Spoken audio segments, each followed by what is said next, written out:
into DC versus Marvel month here on Reaction and Review. Yes, guys, normally in the month of January I have done It Came from DC Comics, where I focus entirely on the animated movies released by DC Comics and Warner Brothers. Unfortunately, I don't have enough of those to actually fill out a whole month this year. So I've decided to get a bunch of Marvel's animated movies, and I'm going to alternate between Marvel and DC over the course of this month, because you guys have wanted me to do Marvel's animated films, and I'm totally willing to sit down and watch them. In fact, we're kicking off the month with one of Marvel's movies. It came out in 2010. That movie is Planet Hulk. Now, I have heard about this film, and I have seen the trailer. The trailer looked really cool, and the few people who told me about this film have spoken very highly of it.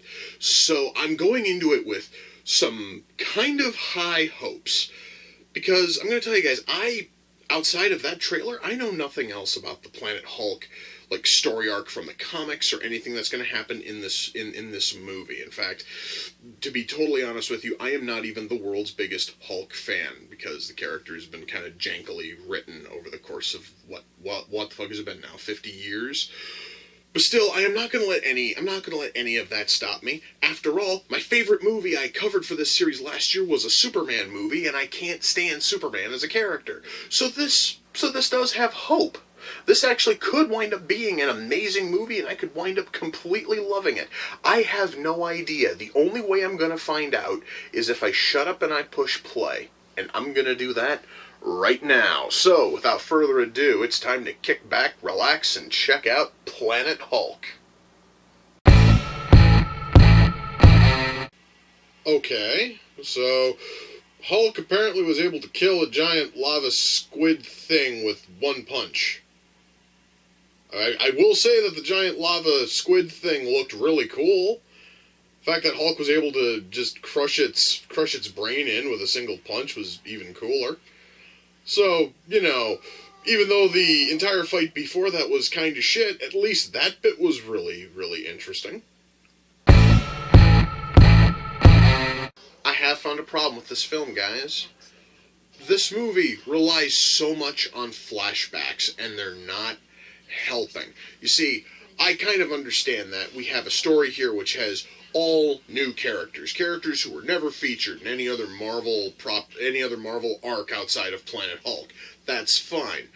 I don't give a shit about their backstory. Their backstory doesn't play into the overall story that we were presented at the very start of the film. Not only that, but these flashbacks also grind the story to a screaming halt, while every other fucking character insists on giving us their entire life fucking story. And it's really just making a really promising, really interesting film incredibly dull, because these fucking flashbacks suck.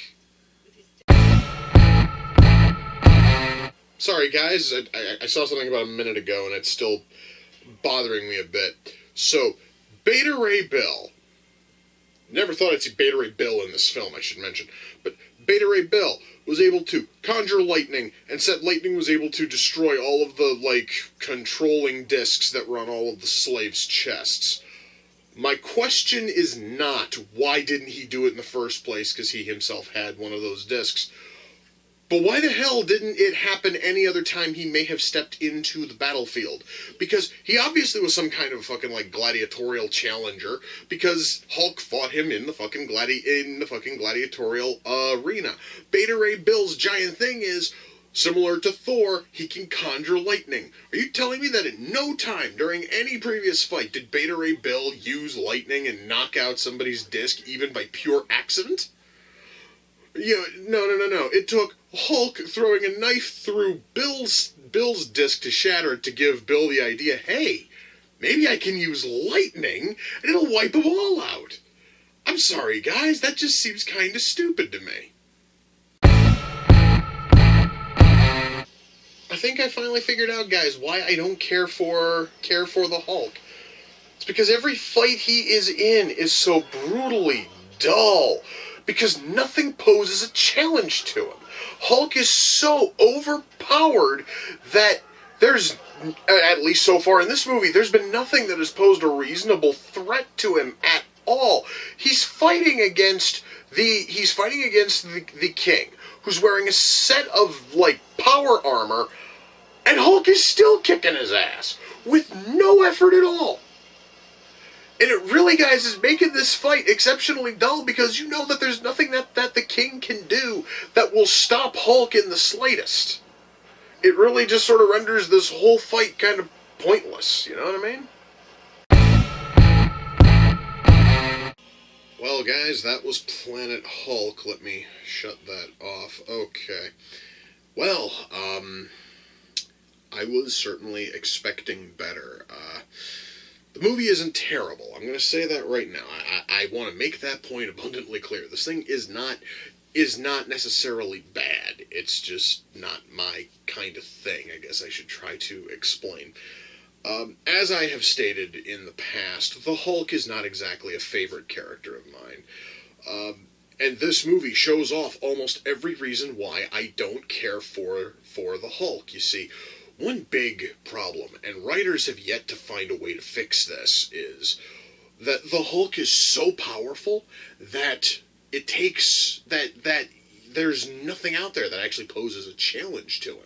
So when this movie turns him into some kind of like a planetary gladiator on some alien world, and he absolutely curb fucking stomps everything that stands between him and victory, it really doesn't come off as any kind of a shock. And because nothing honestly is posing a challenge, and Hulk is barely breaking a fucking sweat in every fight in this movie, it honestly just sort of leaves the fights incredibly dull and pointless, and the story, which is kind of working around the fights, is also not that good. But that's also because part of the story has to be told in flashback, and the flashbacks are shoehorned in there so badly that they completely take a battle axe to the fucking pacing. You see, guys, a thing about flashbacks in movies is, unless they are of absolute importance, you should not put them in, because they then bring the pacing of the actual story to a screaming halt while you play fucking story time with your flashbacks. I'm going to tell you right now, out of everything that was told in the flashbacks, the only thing that was really necessary was the origin of the spikes and why the spikes pose such a horrible threat and all this. You could have done that as a prologue thing before the credits started. You know, you could have totally done it that way instead of having what's her face, you know, essentially take Hulk out of his cell in order to tell him the 5-minute story about how her village was bombed by these spikes and it turned everybody into feral spike covered zombies. It really was just a waste of fucking time, and it really did just bring the pacing of the film, and it brought the actual story to a full blown halt. At least the other two flashbacks were told during what was essentially a funeral, so there wasn't really much going on. And apparently on this planet, a funeral is you have to hold your fist over the fucking corpse and then tell your life story to the corpse. I didn't quite get it, and those flashbacks really didn't serve a whole lot of purpose. One of them was there specifically just to show that Beta Ray Bill is also on the planet. You know, and it would have probably benefited the film if we didn't see that, and Beta Ray Bill just shows up as the final fucking challenge for the gladiators as a total surprise. But no, instead we get this flashback where this guy who essentially looks like the Thing's younger fucking brother, and his whole boatload of boring fucking his batch of boring identical rock friends are attacked by Beta Ray Bill and Thor, which would probably have made for an interesting film all by itself. But then again, I care a lot more about Beta Ray Bill and Thor than I do the fucking Hulk. That is just a personal thing. So outside of the flashbacks, and outside of the fact that every single fight involving the Hulk is so painfully one fucking sided that it's not even worth watching, the story itself is kind of a bland one. Because if I were to say that somebody was forced into slavery and was forced to become a gladiator and was trying to fight to end the reign of the evil king who put them in that fucking spot, I have just summed up at least a dozen movies. First one that pops into my head, Gladiator. And Gladiator was a fuckload better than this. At least Gladiator didn't have a fight where our main character is winning a one-sided fight against a dude in power armor. Jesus fuck.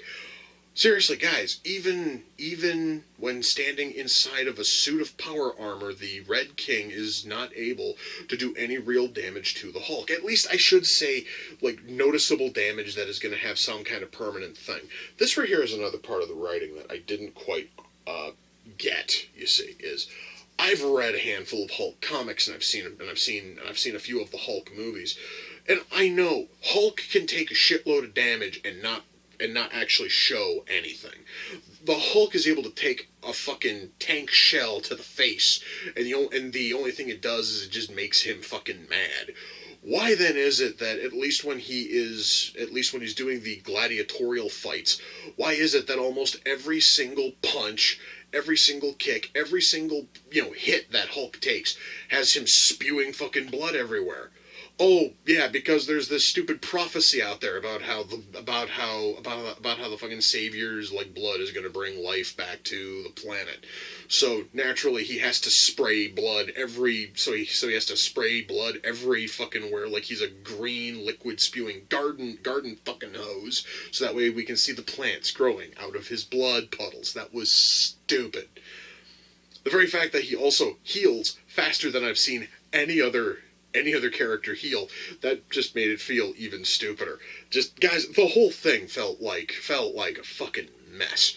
The comics probably tell this a little bit better. That's also probably because the comics had more time to work with this. This thing here is 81 minutes long, and it kind of feels as if it's rushing. So we don't really get a whole lot of depth. Even with the fucking flashbacks, you are not going to find a reason to care about any of these characters. And the Hulk comes off as just such a fucking overpowered mess that just going through his fights is a dull, tedious mess. And as kind of like a trivial side note, the reason why Hulk is on this planet is because the smartest people in the Marvel Universe, Iron Man and Reed fucking Richards and Doctor Strange and all these others, believe that Hulk was a liability on Earth, so they strapped him to a rocket and they launched him into space, and they had the ship's guidance systems ready to essentially take Hulk to a planet which has no fucking life outside of plant life. Yet even though they were able to do all of that, they didn't have the ship set up so that way Hulk couldn't just break out of his chains and then absolutely destroy the ship's guidance system so it veers off to this other planet. You would think that the smartest minds in the entirety of the Marvel Universe would have come up with slightly better, slightly better shackles if they're going to ship Hulk out to a planet. And even then, how the fuck was he going to get out of the ship when it lands? Was it just gonna fucking unfucking do his shackles the moment that they land? Again, guys, all that was within like the first 2 minutes. It has nothing to really do with the story itself. It just kind of bothered me because once more, it seemed incredibly stupid. So yeah, guys, writing here was a fucking mess, and it was a boring mess at that. Now, as much as I could harp on writing, and fuck knows I have spent a lot of time here harping on the writing, that's really the only thing I can really complain about. The acting in this thing is fantastic. The guy who's tasked with playing the Hulk does a fantastic job. Everybody here does an amazing job. Wait, there's one more thing about writing I kind of have to touch on, because Hulk's characterization changes over the course of this film. It starts off, and it's your classic Silver Age Hulk, who essentially is only able to communicate in shouting and punches and the phrase Hulk smash. You know, he speaks in broken fucking sentences, and that's early. And then, like, 10 minutes, 15 minutes in, Hulk is speaking in complete sentences. He actually is damn near able to monologue, and there's no real explanation as to what caused that change. Okay? Also, apparently Hulk no longer is able to revert back to his Banner state. This may actually have been one of those times when he's permanently in the Hulk state, but Banner's mind is, you know, there, so he's able to communicate, you know, properly, but then that wouldn't explain why he was speaking in broken sentences at the start of the film. I'm just gonna walk away from that because that's just causing even more problems with the fucking writing. I was talking about voice acting. The voice acting here is awesome. In fact, the voice acting is probably the best element of this entire film. The acting is spectacularly done. It really is just a pity that the script, at least to me, was a janky, horrible mess. Animation here is also kind of solid. However, I do have to mention that after watching DC's animated movies for so many years, to see something that looks this, I just almost want to say cheap. It just feels kind of sort of wrong. Because this honestly doesn't have the kind of sweeping, almost fucking theatrical feel which DC's films has. This thing here has got the errant stink of a direct-to-DVD film in terms of just how well the animation is done and how the CG is handled. And really, that honestly isn't a terrible thing, but it's not quite what I was expecting. I'm just going to say that. Animation here, though, is normally fine. It would have been nice if, when characters talk, their mouths actually followed along with what they were saying, and their tongues weren't just randomly, like, rattling around inside their mouths. I noticed that quite often. It was very noticeable and very odd. Music here is fine. Well, let's just sort of go back to animation for a sec, because I do want to say that when it comes to characters and their mouths look kind of weird and they don't totally match what is being said, what is absolutely gorgeous in this thing is a whole lot of the backgrounds. A whole lot of the backgrounds and the skylines and the sky. Like, there honestly are shots when they are out in, like, I guess it's almost like a mountainous, like, desert on this fucking planet, and it's normally at night, and you can see the mountains in the background, and it looks gorgeous, and you then have that beautiful star-filled sky, and it's gorgeous. It is the most beautiful thing in the entire movie. And there's a whole lot of backgrounds, which are equally as awesome looking. So it's kind of a pity that we have stuff that has that kind of quality in the background, but then the foreground, they kind of sort of cheaped out, and it winds up looking a little bit fucking standard, but oh well. Sound mix, I guess, is a little bit of an issue I can talk about. See, guys, I pretty much had to have my Blu-ray remote in hand almost the entire time because the sound mix on this thing is insane. Where you will have dialogue which is sitting at a normal volume, and then suddenly you have sound effects that are like 2.5 times louder, or music cues that are 2.5 times, if not 3 times louder. So you're constantly sitting there. You're constantly turning the volume up, and fucking down. And that is a bad thing. And I've noticed that with a whole lot of movies, and it's really irritating. And there was no option for, maybe, I don't know, maybe like a mono sound setting, which would probably have muted all of the background noises and background music to be in the fucking background instead of drowning out everything. But hey, that honestly is just me whinging about a technical nothing that most people are probably not going to care about.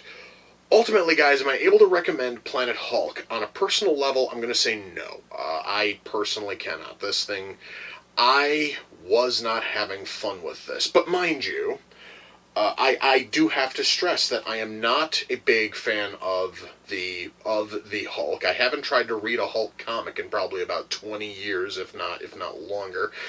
And I am not the biggest fan of Marvel in general, so you could totally say that I'm probably a little bit biased going in. And if you are a fan of if you are a fan of the Hulk, you're probably going to love this thing because it's probably the same kind of Hulk, stories that you have read and that you love, and for that, by all means, check it out.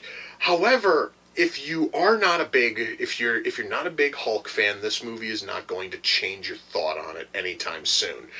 I went into it hoping for it to be cool and interesting and awesome, and it wound up just being another Hulk movie, which is again fine if you are a Hulk fan, but if you're someone who's not really big into the character, you're hoping for something that might like shake up the general feeling of the fucking Hulk. You're going to feel a little bit like let down, and I guess honestly that there was my fault for opting to start with a Hulk movie, knowing I'm not a big Hulk fan. But oh well.